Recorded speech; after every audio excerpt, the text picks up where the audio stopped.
बात करूंगी। पहले मैं जानना चाहूंगी कि आप धर्म योगी कब, कैसे, क्यों बने?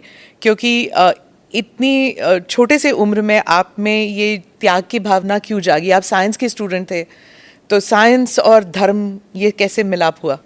देखिए, सबसे पहले हम लोगों को धर्म समझना पड़ेगा। भारत की परंपरा को अगर हम जानना चाहेंगे तो भारत ने केवल उपासना विधि को धर्म नहीं माना है। कर्तव्य और सदाचार को धर्म को का एक रूप माना है और धर्म को उससे जोड़ करके देखा है। धर्म एक व्यवस्था है, एक वे ऑफ लाइफ है, जिसको आप एक जीवन पद्धति कह सकते हैं। वो जीने की एक कला है। विज्ञान उसके उन्नयन का एक माध्यम है। अध्यात्म उसकी चरम स्थिति, यानी साइंस उसका एक बहुत छोटा सा पार्ट है। हम जब भौतिक दृष्टि से देखते हैं तो साइंस का एक अन्वेषण होता है, एक एक्सपेरिमेंट हो जाता है। लेकिन जब चेतना का विस्तार हम करेंगे तो चेतना का वह विस्तार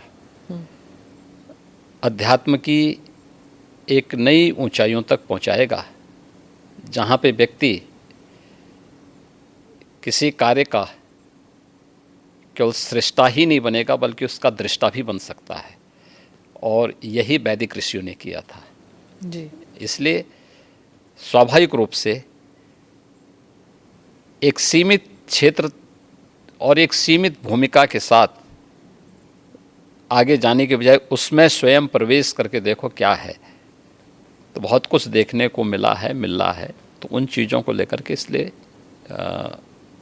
मैंने अध्यात्म का सहारा लिया और उससे आगे बढ़ कर के फिर उस अन्वेषण की यात्रा हमारी लगी हुई। एक साइंस के स्टूडेंट के साथ साथ एक योगी के रूप में उस दिशा में आगे कार्य कर रहे हैं। नाथ समुदाय के बारे में कुछ बताइए हमें कि उसमें ऐसी क्या बातचीत थी कि जो आप इतनी कम आयु में आप जुड़ गए उस समुदाय से? देखिए, नाथ संप्रदाय भारत का प्राचीनतम संप्रदायों में से एक है। यह भारत की एक उस विशिष्ट साधना पद्धति का प्रतिनिधित्व करता है जो वास्तव में व्यवहारिकता को लिए हुए है और व्यवहारिक दृष्टि है। यद्यपि सभी संप्रदायों की अपने अपने दर्शन हैं, अपने अपने मंत्र हैं, अपनी अपनी पद्धतियां हैं, सब में श्रेष्ठता है। और उसमें मुझे जो उचित लगा मैंने उस समय वो किया। और उस समय के जो